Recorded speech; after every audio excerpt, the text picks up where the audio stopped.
Hi, welcome to the Smoke Trail. This episode, I thought we would just answer some questions. I have had the opportunity to speak to global business groups now around the world over the last several weeks. Spoke to an amazing group in Bangkok, Thailand. Spoke to a group in Sedona. Last month, I had a group in San Francisco.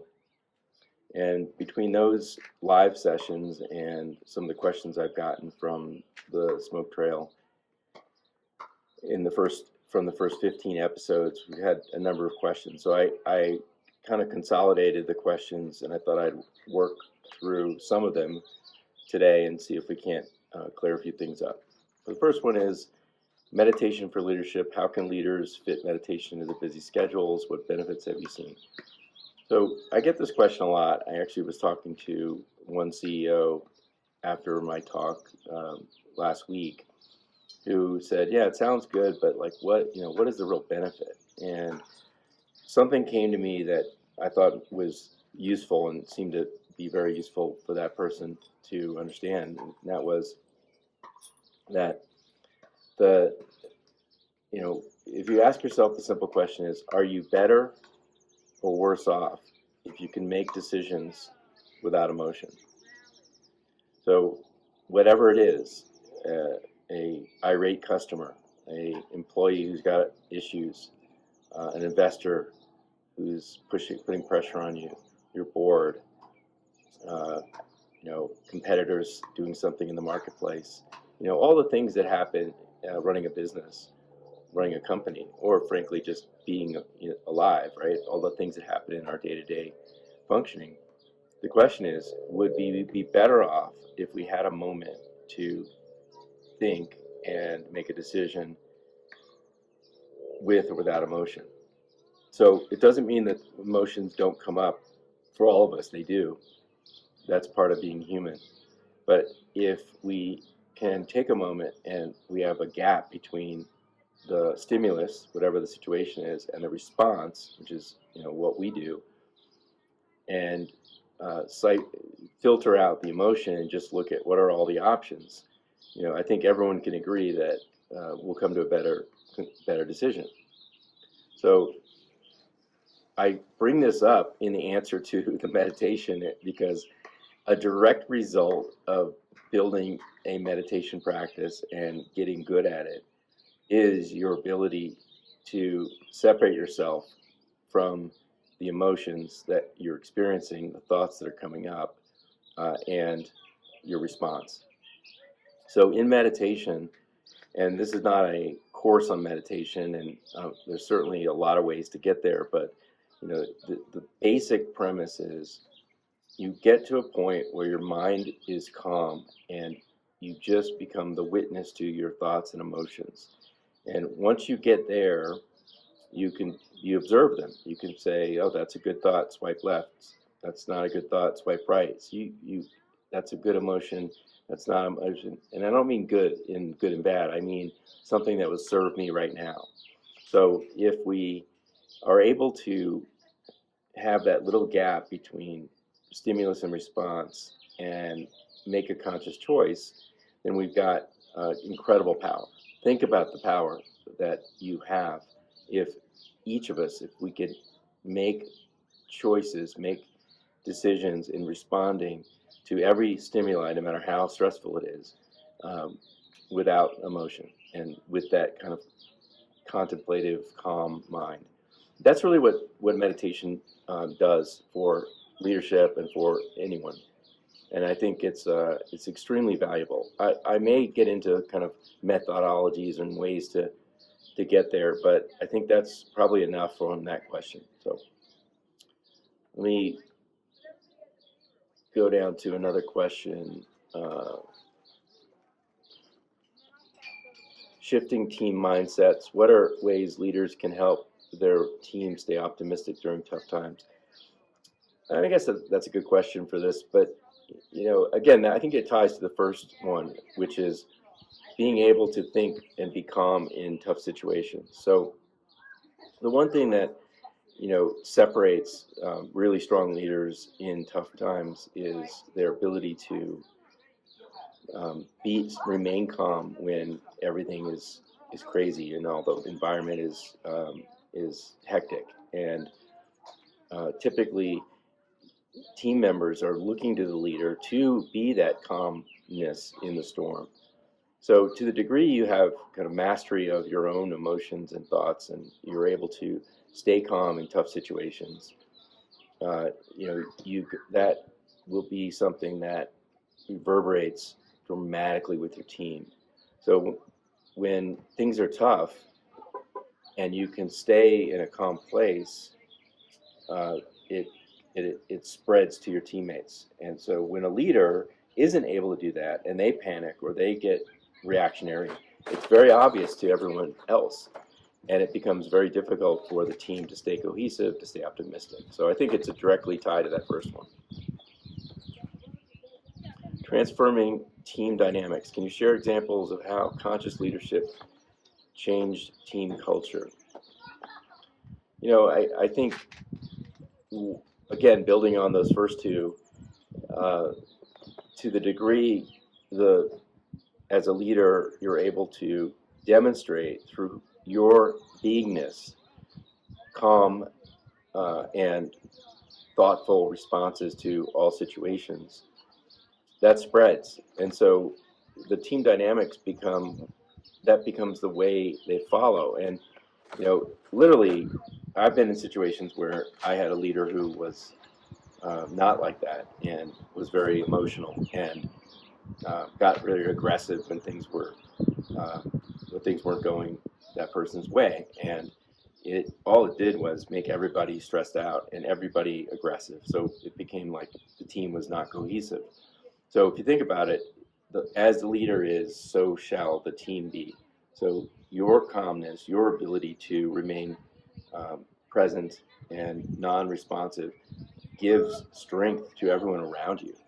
And we probably all have been in situations, I certainly have, where it wasn't the official leader who was the calm one, but it was someone on the team who could just stay calm in a tough situation, never panicked, and then that person kind of innately becomes the leader. I've been that in my life in different situations where I certainly wasn't the boss or the person in charge, but because I was able to stay present, stay calm, and wasn't reactionary to the situation, became someone who helped the rest of the team.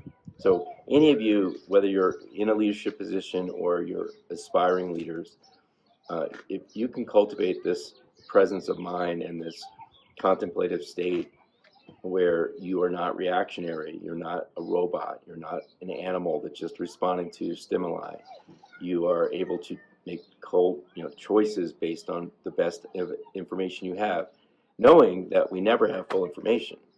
So we're always lacking information, but you can make choices without emotion with the best information you have.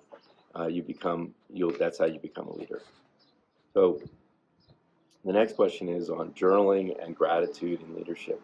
How can leaders use journaling or gratitude to boost their consciousness and influence their teams? Well, I have found, I'll just speak from firsthand experience, I have found that I was not a journaler for most of my life, and it was not natural to me. But once I started, and literally starting is the key. It's not about how much you do, it's about doing it consistently and on a daily basis. So when I started, I was just literally, it can be, write the day, where you are, the date, and just, here's some things that happened yesterday, here's some things that have come up, here's what I'm doing now, here's what's coming to mind, and and then let it flow, and things will just, it becomes easier and easier. And now it's like if I have the time, I can write pages and pages, my thoughts just flow.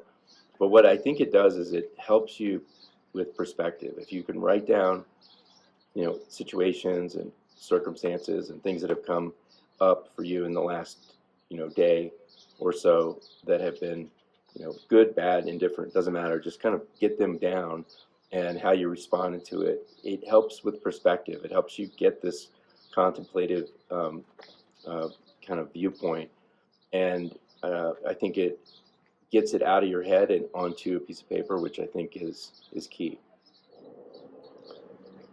The next question is using the map of consciousness. This is referring to David Hawkins, the author of Power versus Force, and a bunch of other books that are fantastic resources on his map of consciousness. So how can leaders use David Hawkins' map of consciousness to improve their team's emotional states? Well, I don't know about emotional states. I think what it is, the question is really getting at is how is the whole framework in Hawkins' Power versus Force and his map of consciousness useful to leaders in understanding their teams and understanding their situation and understanding ways in which they can be the most effective leaders. And it is, to me, a direct tie. So this is really cool. I think Power versus Force is one of the most important books ever written. Now, if you have not read it, I recommend reading it. And at the very least, even if you don't agree or don't buy into everything that David puts out there, it gives us a common language, a common framework for understanding consciousness and the mind, ego mind, and how people make decisions and how people react. So if you think about the map of consciousness very simply, and I will do it at a level that I think makes sense for this episode, and I'll probably go much deeper in a future episode. But in essence, if you think about human emotions that start at the very lowest, which is like, you're alive, but you're in a despair, fear, shame, moving up the map of consciousness to higher levels of, maybe up to anger, which is a lot more energy, up to neutrality, up to courage, and all the way up to a sense of really up to love, unconditional love, and all the levels above that, which are kind of different iterations of unconditional love. The map of consciousness goes from 0 to 1,000, and it's a log 10 scale, which means that every increment it's logarithmic. So it's a massive increase. So someone at 100, which I think is anger, I don't have it sitting in front of me, is much more, has a lot more power, energy, than someone who's at shame or down at a very low level, like 20 or 30. So 20 or 30 is 10 times 10 times 10 times that number, right? That many times. 100 is 10 times 10 times 10, 100 times. So someone at love, which is 500, is 10 times 10 times 10, 500 times, right? And 540 is unconditional love, so it's a much more powerful than just love. Going all the way up to the highest level that was during, that Hawkins measured, was kind of the avatars of the leaders that founded that religions were created around. So that would be, Jesus and the Buddha and Krishna and Zoroaster, all calibrated at 1,000, which is the highest the map of consciousness goes to. So they were at the highest consciousness level. And then different saints and sages and folks historically have been at different levels. So Meister Eckhart was one of my go-tos, around 1300, was a Christian mystic, and he was calibrated in the high 700s. Gandhi, who single-handedly, a little frail man single-handedly essentially defeated the British Empire, which calibrated below 200, which is the dividing line between positive and negative is 200, by the way. So if you're below 200, you're in negative territory. If you're above 200, you're in positive territory. And Gandhi calibrated in the 700s. So without going down too much of a rabbit hole, that's the framework. And the reason the framework is useful and the reason it's really valuable to you to read that book and at least understand the understanding or the framing is it tells you about how people are going to react in any given situation based on where their consciousness level is. We grow up believing our thoughts and emotions are ourselves, ours. And what one comes to realize at some point is everyone who's depressed, who's operating in a low level of consciousness, which is very low, it's in the depression is like 20 or 30 usually, is operating at a very, very low energy level. And their thoughts are the same as each other's. Now the names change, who did what to them, why their situation is bad. There's different details that substitute each person's individual circumstance, but those thoughts are the same. Same thing with someone who's calibrating at an anger level. They have a lot more energy than someone who's in depression, but they're angry at the world, they're angry at situations, they're angry at people, and those thoughts are all the same. As you go up the level of consciousness, these thoughts literally can be interchangeable. And so once you realize that, it's like, okay, so I'm not coming up with these thoughts. They're in the field of where I calibrate. And therefore, I'm thinking at that level. Now, how does that translate to how it's useful for someone in leadership? Well, if you understand this well, and you understand the levels of consciousness, and you understand the telltale signs of how each level thinks, and the typical thoughts that are coming, and the way that they view the world, right? And the attractions and aversions that they have at these different levels, then one can anticipate how someone will behave in any given situation. So how is that useful? Well, if I am managing a team and I can pretty quickly assess where my team members are in the level of consciousness, I know how I need to talk to them, how I need to bring them along, how I need to lead them. Because you can only see and understand the level of consciousness that you are at and below. So if you're at, love at 500, you can literally see all the levels of consciousness down below. You can help a lot of people. You can understand people who are in depression or in these different levels, and you can calibrate your responses to how they are seeing the world.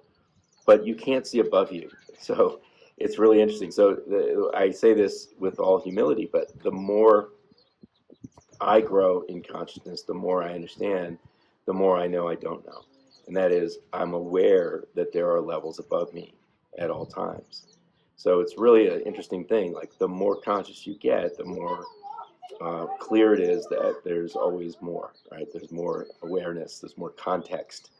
So, and that context versus content is really important. So what I'm talking about is, instead of being a slave to the content of our lives and our situations, content being, this person's in front of me, I'm dealing with this situation, I'm feeling this emotion, I've got this energy flowing. That's content. The context is, what's happening here? What is the bigger picture? Why is this happening? What is the context of why this person is yelling at me, or why this situation is happening? And in having context, I can detach myself from the automatic response, and I can think through what are my options and how I best lead through this situation. So the map of consciousness that Hawkins does so beautifully outlines and articulates in all of his books. I've read a dozen or more many times over. The Power versus Force is the first one, the foundational one. If you don't understand that, you are missing a huge piece of information as a leader. If you understand it, whether or not you jump on the path, you buy into everything Hawkins articulates, that's okay. It doesn't matter. You don't have to. But it will be really important to your journey to grasp these different levels of consciousness, and how the kinds of thoughts and the kinds of ways people think at these different levels. In fact, you literally can't effectively manage people without understanding this. And we do it innately in some ways, and I certainly did it, for many years, leading people just by my gut instinct and understanding, like, this person needs this person needs that. So we're doing it without the words. But what Power versus Force and Hawkins' framework gives us is an incredible way to frame it in our minds, and also to just put words to the different levels. I think that's enough for the moment, and if I get more requests and it makes sense, I will I'll put together a more detailed discussion of the Hawkins scale of consciousness and how it is useful for someone in a leadership position. But let's start out with, go read the book, or listen to the Audible, which I highly recommend. That one is recorded by David Hawkins. The other ones are also recorded by, not by David, but they're by a really, really good reader. So they're all really well done. Go do that, and then let's come back to this topic and see what kind of information would be useful for people. But it's extremely important. I'll say one other thing. So just historically, and putting Hawkins' map of consciousness in perspective, there have been historical people who have raised their conscious level tremendously, and we would call them saints and sages, and in some cases, the Christ incarnate, right? God, living version of divinity. And the books and the resources we have, which are really, really worthwhile, the Upanishads, the Bhagavad Gita, the Buddhist writings, the Dhammapada, and his other teachings that have been, carried on over the years. Many of the Christian mystic writings, and Meister Eckhart would be one of them. John of the Cross, I think, Teresa of Avila, the Cloud of Unknowing. There's a whole bunch of them. When we look at and then even fast forward to the 20th century, and Ramana Maharshi and some of the other mystics that lived in recent decades, or last century, their writings, I think what I would say is they are quite hard to grasp at first, and they're not easy to assimilate. Over time, they make more sense, but they're very riddle-born. You think about the Zen master, and he says these riddles, and then he whacks the guy on the head with a stick. That's to create an instant awareness and understanding. But I think we create these resistances to the writings, and you go back to those ancient writings, and they're couched in ancient lore, right? A different era, right? The Buddha lived, 600 years before Christ, so 2,600, 2,700 years ago was his time, and the Upanishads predate that. So, you think about the level of consciousness of humanity at the time, and the cultural differences that were happening at those times, and then also the translations, right? So these were written, some of them were written in Sanskrit, some of them were written in other languages, and then translated over time by people of different levels of capability, intelligence, knowledge. So when you think about that, it makes sense that a lot of these things are archaic and hard to grasp, and they don't necessarily speak to a modern reader. That's where Hawkins comes in. Hawkins had the largest psychiatric practice in the country for something like 50 years in New York City and Long Island. He treated the worst of the worst cases, people who were intractable, issues of mental, challenges and depression and all kinds of ailments. And he would treat them, and he was very, very successful. And he's kind of famous, and was on TV and doing things in the 70s and maybe even the 60s. And he had this tremendous practice.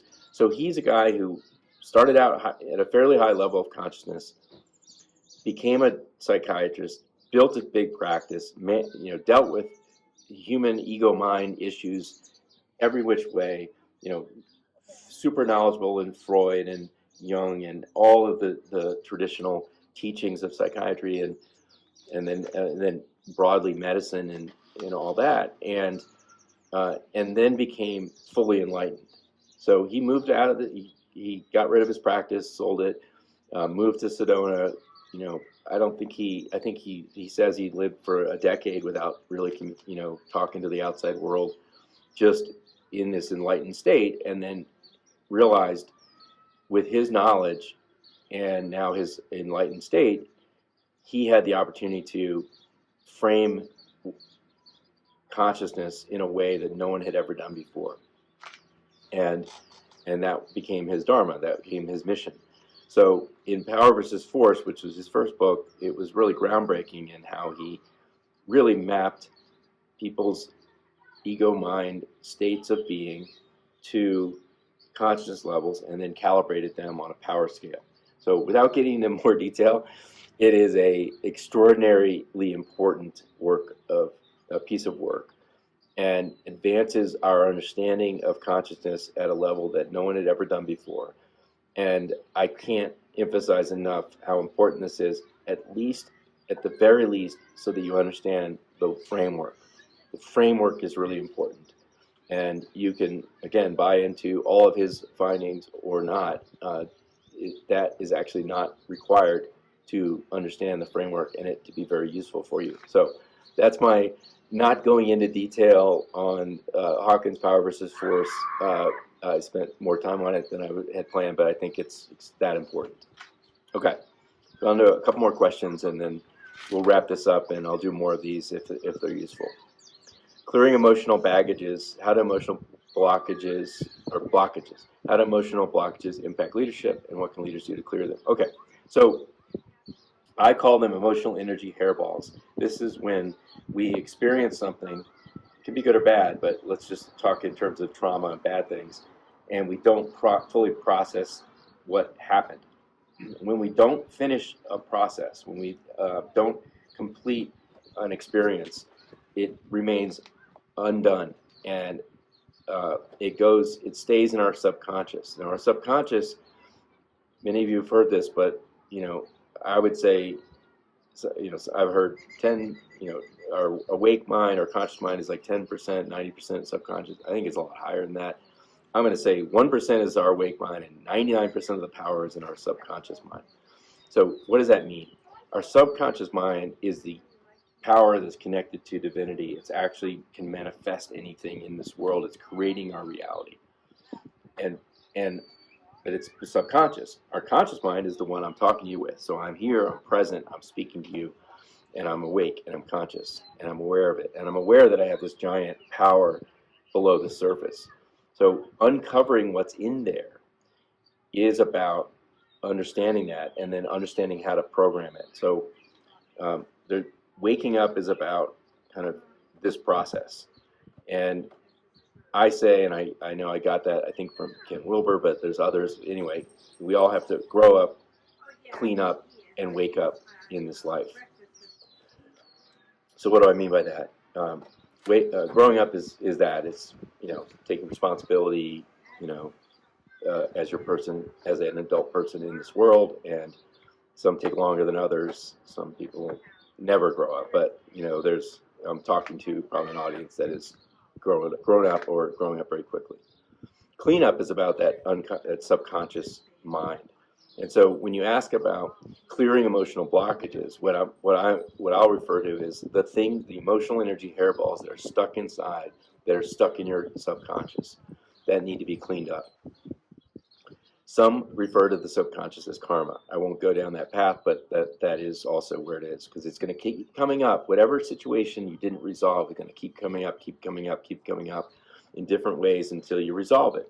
So there's lots of different modalities to doing the cleanup.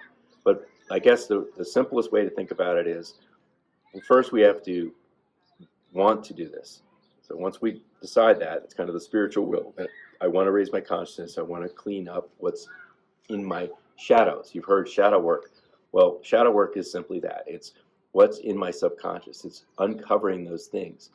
And the fear of what's in there is usually much greater than the actual work that going through and putting conscious light on the shadows and cleaning it up. And then, because at the other end it's beautiful. It's a higher level of consciousness. Higher level of consciousness is happiness, joy, bliss. It is living in a state of complete bliss all the time. And that's where I live. So I'm doing this because I want to give back. I want to help other people who are on the path to try to figure this out. So why am I doing this? I'm doing it because I live in bliss. And how do you get to that point? It's nothing on the outside. It's all about this. It's clean up your subconscious, clean up your shadows, work through those. And in so doing, you enable the clouds part, and light of divinity shines from within. That's what we're talking about here. So cleaning up blockages. First, spiritual will. Yes, I want to do this. Two, how do I uncover, what are they? I don't even know I had them. I didn't even know I had them until I uncovered them. I literally didn't understand it.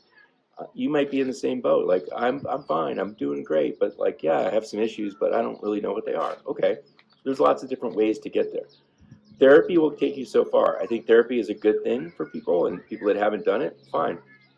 But understand that in therapy, you're working within the framework of the ego mind. So you are inside the mind, inside the ego mind. You're understanding things, you're rehashing things. There's definitely value to that.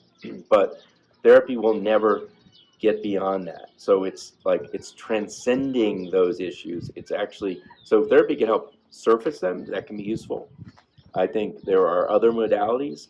One of them is I have talked to some of the leading experts, psychologists who have, psychiatrists who have like gotten into EMDR, which is this asynchronous. It's a way of loosening up emotional energy hairballs through asynchronous vibration. They used to be lights, but now they have like chairs that vibrate asynchronously. And essentially, you get into a theta state, which is your meditative state, a hypnotic state. So you kind of get into a hypnotic state of relaxation. That's when your mind is open. It's where we are from the age of 0 to 7. It's where you go when you're in a deep meditation. In hypnosis, you're getting into a theta state. So we get into this theta state with a professional, and they take you back to, in my case, I did with one expert who took me back to early childhood. So he specializes in infant and early, like literally infant trauma. So take you back to when you're 1 year old and you're standing in your crib and you're crying because you can't get out. Anyway, you go back to that moment in time in a hypnotic state, and then you go through this asynchronous vibration. It kind of shakes the energy, and it's a way to release it. So in that case, you don't necessarily understand what it is you're releasing. You're just releasing old energy that's stuck. There's other ways. One modality is using plant medicine. So one mode is to, with a guide, is to go deep inside through plant medicine, like mushrooms, which the compound that's psychoactive is called psilocybin, and that can open up a portal to buried memories in your subconscious. So that's what I did, and you can basically uncover all kinds of things. And in my case, I uncovered lots of childhood trauma that were emotional energy hairballs stuck inside. And so step one is uncovering the stuff. Step two is, understanding it, embracing it, and then the important thing to know is that no matter how horrible thing you uncover, and in some things it's going to be mild, some things going to be a little more severe. Doesn't matter. Nothing can withstand your conscious awareness on that thing. So consciousness think of it as like shining a light on a shadow. When you shine a light on a shadow, bring your consciousness to it, the shadow goes away. Well, that's how you dissipate these things. Your emotional energy hairballs can't withstand consciousness, so they will literally dissolve through the light. They'll dissolve through your awareness. And it doesn't mean it's always pleasant. It doesn't mean it's enjoyable. Like, the emotions can come up. You have to relive a trauma. It brings up those emotions. The key is staying with it. Just staying with it, staying conscious with it, and not panicking. Understand that it's just energy. Every emotion is just energy. So when you feel fear, you feel pain, you feel, these things, it's just staying with it, and just all energy will dissipate at some point. It will kind of dissolve at some point if you stay focused on it. So the other thing, and one of the teachings I heard, which I really love, is, as these energies come up, instead of saying, oh, it's making me upset, it's making me fear, it's making me feel anger, it's making me feel anxiety, stop naming it. Just recognize the energy, the feel of it, and stay with it. And when you stay with it, it will dissipate. The other thing you can do is bring love to it. Like, whatever it is, a feeling of dread. It's some horrible feeling of, oh no, this is something bad. Just stay with it and love it. Just bring love to it. And that power of conscious awareness, love, dissolves anything that's out there. So it's really powerful. Hopefully that's helpful in terms of at least a few of the different modalities. There's others, in terms of surfacing them. But tapping, I'll just mention one other I think is cool. You can look online and find videos on people how they do it, but you do tapping at different spots and you kind of do this routine of tapping, and then you think of an issue or a time or an age you were, and you just tap, tap, tap, tap, tap, and you can basically reprogram things, and it will dissolve those emotional energy airballs. So there's lots and lots of ways to do it.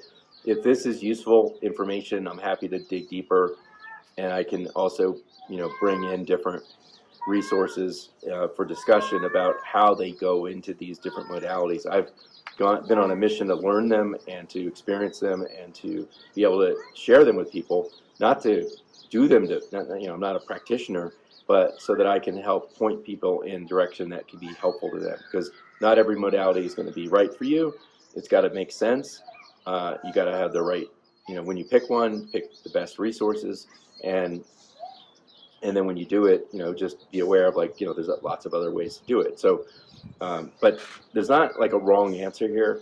I think the wrong answer is ignoring your shadows, your blockages, your subconscious, and thinking that life is just fine as you perceive it. I think what you'll find is life is so much better once you go through this process. So it is different, and it's definitely an awakening. So that's it on emotional blockages. I think let me answer one more question. Balancing spiritual growth and leadership. How can leaders balance spiritual development and business demands? I believe that they are absolutely consistent with each other. Just based on what I just said, I just went through on why meditation matters for leadership, how team mindsets change, and why being in control of your own mind and your reaction to things is transformative to a team, how it impacts everyone else on the team, and then how using the map of consciousness is extremely important in understanding how to deal with different levels of consciousness of other people. So those are all, and then clearing emotional packages. If you clear yours, you are in a position to not be reactive, to be able to exert free will, to be able to make choices in any situation. So I think I don't even have to go further. That's a compelling case of why spiritual growth and leadership are consistent. In fact, you can't become the leader that you're meant to be without spiritual growth. How far you take it, how far you want to go in this realm, in this lifetime, that's up to each individual. But to not address it, to not go down this path, I don't see how you become a really effective leader. Now, sometimes really effective leaders do it innately, and they don't realize that they're really conscious and they're doing these things. They don't call it what we're calling it. So that's okay. It's not inconsistent with what I'm saying. But I think the balancing thing, also, I think the question is getting at, how do I do this and not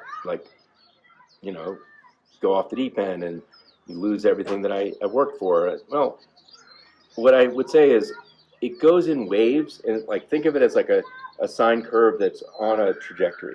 So as you raise in consciousness, it's going to go up and down, and you get to different levels, but it's going to have dips and ups and dips and ups and dips. And if you're doing it right, you're heading in the upward direction, but you're always going to have these dips. So you get into these different levels, and then you have to adjust. And sometimes that adjustment can take days, weeks, months, or years. It could take a long time, but sometimes you adjust very quickly. So what I would say is, as I have gone through this, there have been times when I was like, oh, I don't want to do anything in business and leadership, and I just want to focus on this consciousness thing, and I'm on this journey. And then I got to a point where I'm like, wait a minute, they are consistent, and I totally see how they connect and how they help each other. So the key is just doing it listen to your heart, listen to your inner voice, and just do it at the pace and the level that makes sense for you. Things are going to change, and there's going to be relationships that go away. There's going to be new relationships that happen. There's going to be jobs that make no sense for you. There's going to be jobs that you're in that all of a sudden you have a whole different lens and context for how to do that job in a more effective way. That's happened with me. So I was already on the path of doing M&A, selling companies around the world. I spent a lot of years building businesses as an entrepreneur. Now I'm helping my fellow entrepreneurs do that. And there was a moment when I was like, is this what I want to do, as I'm focusing on raising my consciousness and being aware and all those things that clear all my shadows. And then I realized, like, wait a minute, I see the bigger picture now, and I see so much more, and I can help so many more people in the world by doing what I do really well. And money is energy, and the whole world is energy, and we're energy. So to the degree you can affect that energy and make it work properly, it's going to flow for you. And in so doing, with the right intentions, with the greater good in mind, there's nothing that can stop you, and there's no barrier. Like, literally, you can do anything you want. So I think it's completely consistent. Not only is it consistent, not doing it holds you back, and is a huge disadvantage as a leader to not have a spiritual journey of some sort. So I'd love to get your feedback if this is useful, and if I address these questions to a degree or detail that makes sense, that is actually helpful. I've got a long list of questions, so I'll do some more of these segments, and we'll see how this goes. With that, signing off, Smoke Trail for today. Thank you.